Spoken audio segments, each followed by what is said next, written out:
Buying an existing franchise sounds like the ultimate deal.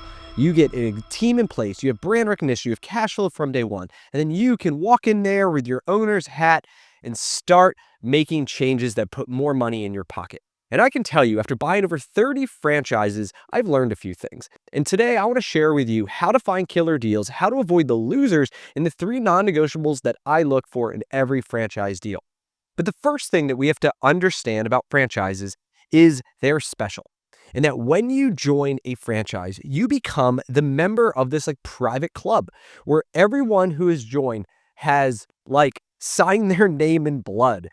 And there is this special bond between us because as franchisees, I'm in Midas, I'm in That One Painter, I'm in Waterloo Turf today, those 3 brands and partners and others.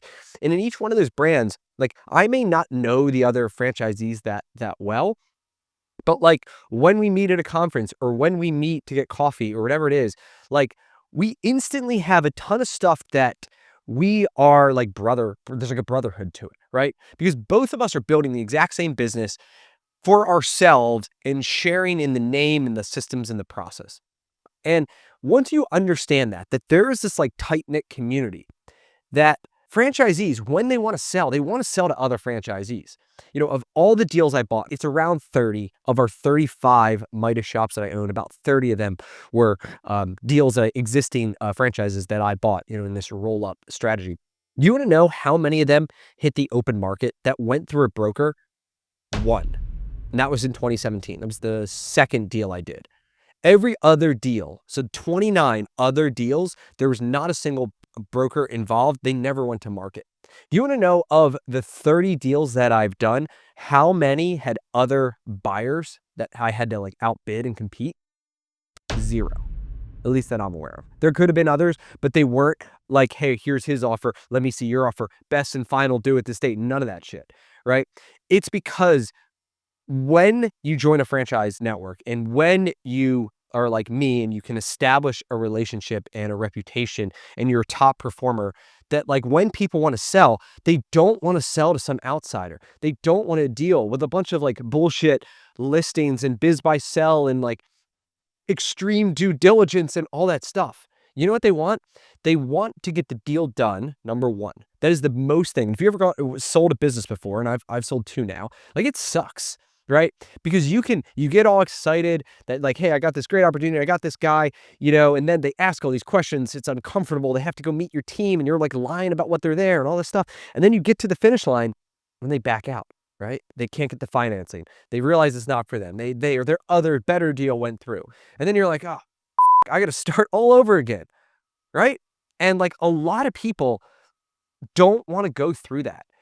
And when you're a franchisee and they come to me and I'm another franchisee and they know me and they know that I've done 30 other deals and that if I say I'm going to do this deal, it's going to happen, I can take a ton of relief off of them.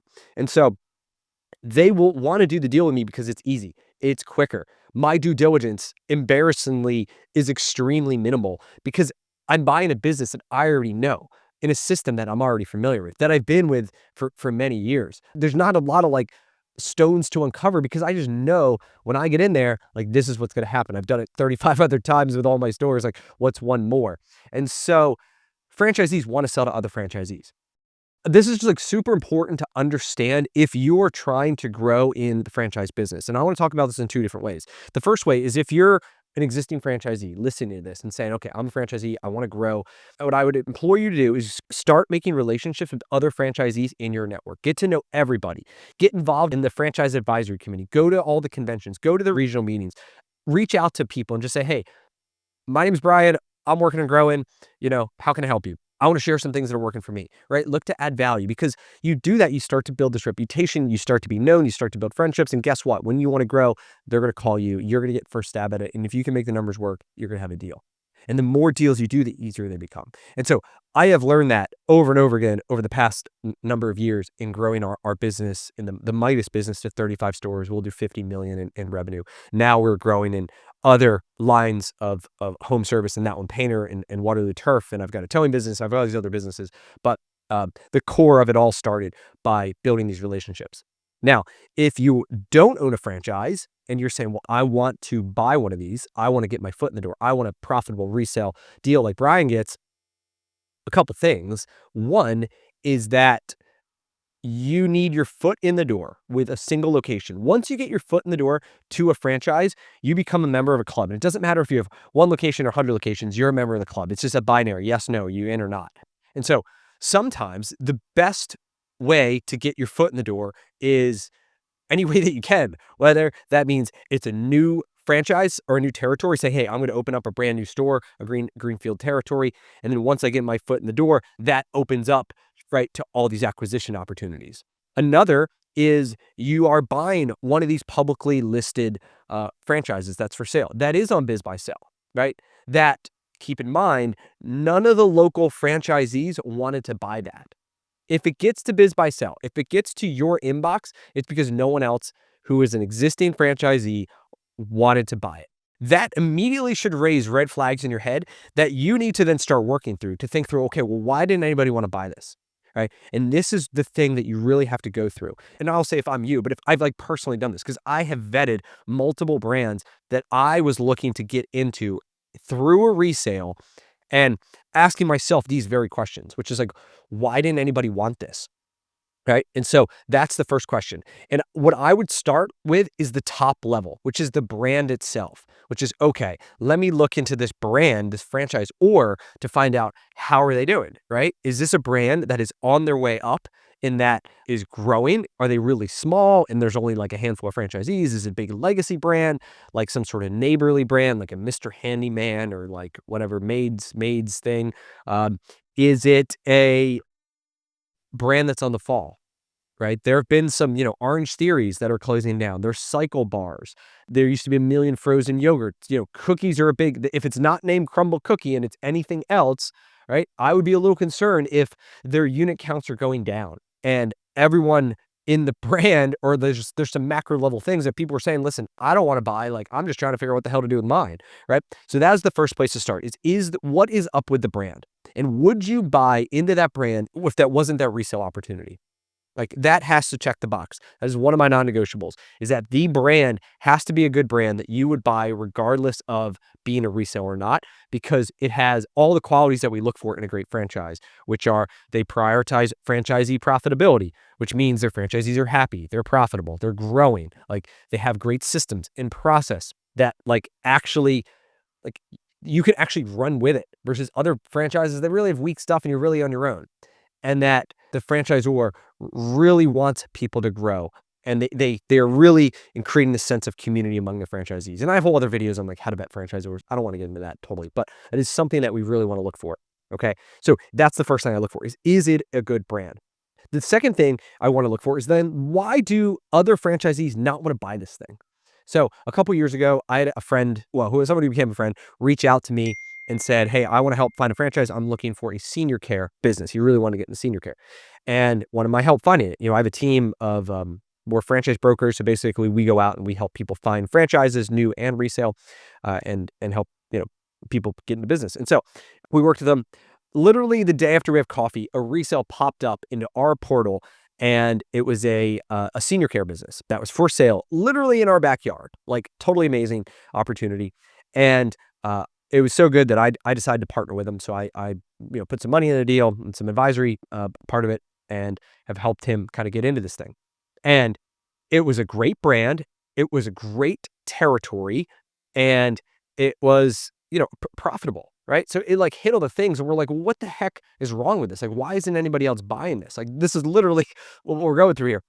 It was because it was an older brand, been around for many years.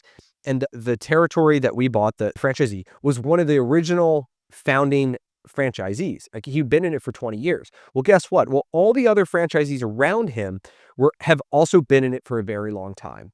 And all 3, 4, whatever it is, they're all thinking about retirement as well. But they're doing well, they're profitable, but they're on the backside of their career, right? They're not looking to grow. They're thinking, hey, over the next 5 years, like I want to sell too. Like I want to sell like he did. And so that actually became a really great opportunity for us and mainly for my partner, but that we were able to get into this thing, profitable, cash flow, in our backyard. And we have now opportunities to acquire our neighboring franchisees.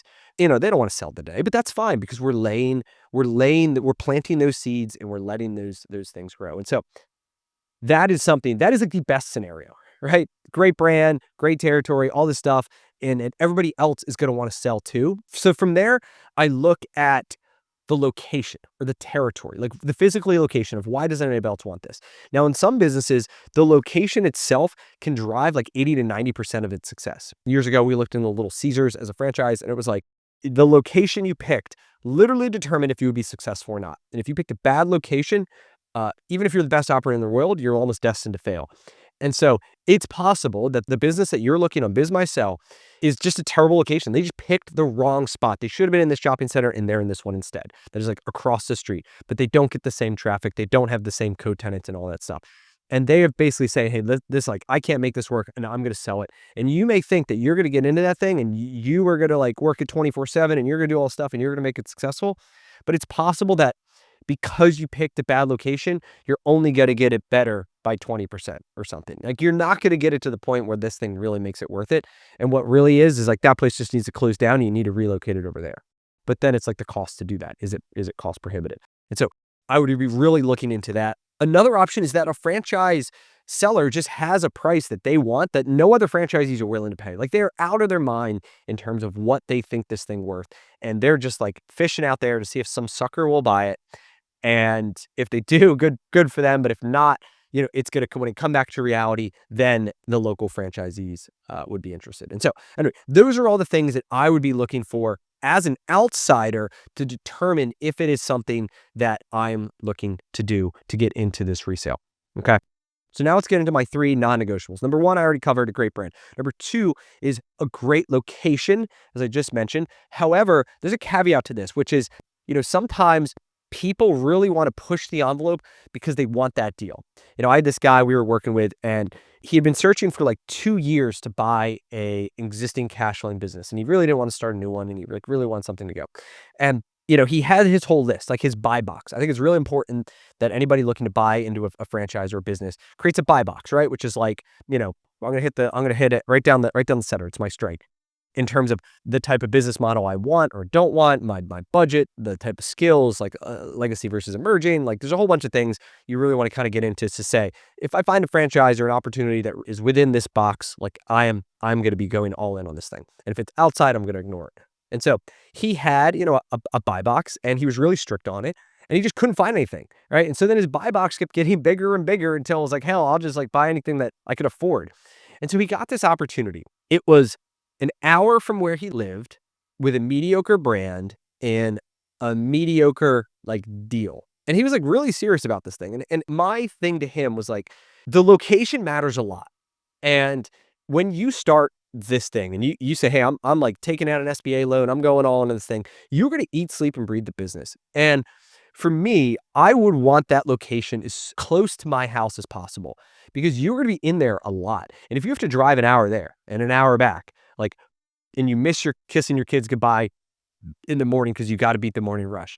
And then by the time you come home, it's like 6:30, 7 o'clock. Your kids are tired and everybody's grumpy and you're hungry and you had this long day and then you barely get to spend time with your kids and your wife before everyone's going to bed and going back to it all. And then in the car, you're just like, can't get any work done unless you have a self-driving Tesla or whatever for now. But, you're just like drained.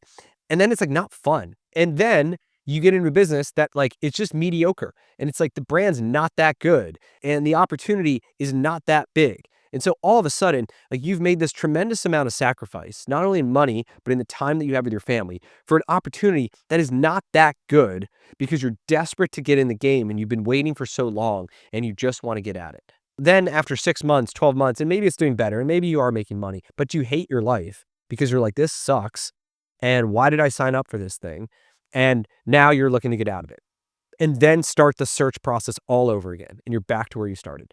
And so if you're looking for that resale, I would just like be tight on what you want and really don't try to like put the square peg into the round hole or whatever. And force something that you shouldn't do just because you're trying to get a deal. Like I'd rather see you take a little bit longer and spend the time or, explore the new opportunities or, do something that kind of gets you into finding the best deal that you can. And then finally, my third non-negotiable is the deal itself. If you are a new to the game and you don't own a franchise, or even if you do, but you're still early on, you definitely want a successful, by all means, a profitable business that you're buying. Okay. Don't buy a turnaround if you don't know what you're doing. I have bought many deals, right? I've bought some that were extremely profitable and doing great. And I have bought some that were complete dumpster fires as part of, some package deals. And, I have this one store that has it's lost $100,000 for, 3 years in a row. So I've lost over $300,000 in this store. And it's because it had such bad reputation, so many managers, and we painted it and we put better people in and we spent a bunch of money in marketing, and it is doing better now. Like, we are now profitable. We haven't recouped all 300, but it is on that path. But it took us such a long time. And the thing is, if that was my first location or if that was my second location I bought, I mean, man, I don't know if I'd be here today with the size of the business I have, because that one would have taken the life out of me. It would have wiped out all my profits. I'd still be trying to get caught up for that one because it was in such bad shape. And I would have thought I can do it. I have this big ego, right? And sometimes, at least in some businesses that are extremely reputation driven, like auto repair is, right? If someone rips you off, you're like a bad mechanic or whatever, you tell everybody. I have a guy on my comments in YouTube who said he was never going to go on Midas again because of something that happened 30 years ago. And so if that happens enough, it could really hurt your reputation in the community. And it's a question of how long do you have to be able to withstand that? And so I would take that all into consideration as part of it. So you really want to find something that's a great deal, that's profitable today, that's priced based on its current performance, not its potential, and that covers your debt payments, it covers, and you're profitable and all this stuff. Because at the end of the day, if you're buying a turnaround that's losing money, and you have to do a ton of rebuild, why are you paying for, there's no value in that. You might as well just start something new from the ground up where you build it from zero and you can establish a great reputation from day one and you can do it right. Yes, you're starting from zero sales, but you may be able to get to a much quicker, much more profitable path quicker than you can if you buy an existing failing franchise that has a ton of reputation that you have to rebuild. That's what I would think through as all that. And so buying existing franchises is a huge opportunity. I think, I've made a ton of money. My entire business is built upon resales to begin with. But the key is you've got to get your foot in the door, because the only way you get the great deals if you're an existing franchisee and you build relationships and you build networks and you have this synergy. And so your goal is just to get your foot in the door, and then your whole entire world opens. And so you can get that in through buying one of these resales that you just make sure it doesn't have too much hair on it. Or finally, you can just cold call people, right? You can just pick up the FDD, go to one of the exhibits, you find the list of every franchisee, and you just start calling them and saying, hey, I'm looking to buy a Midas in Philadelphia, whatever, a Meineke in Charlotte, wherever you're at. And you never know. You may find someone who wants to sell, and maybe they like you enough when you cold call them that you set up the meeting, that you continue the conversation, and you never know. You may be able to find some off-market deals by making a ton of calls. It's a lot of work. Most people aren't cut out to do that, but it is an option. I know people who have done it. And so anyway, let me know what you think about existing franchise resales. If you have any questions on how to validate, how to do it, all this stuff, just drop them and I'm happy to help you. And I'll see you on the next one. Cheers.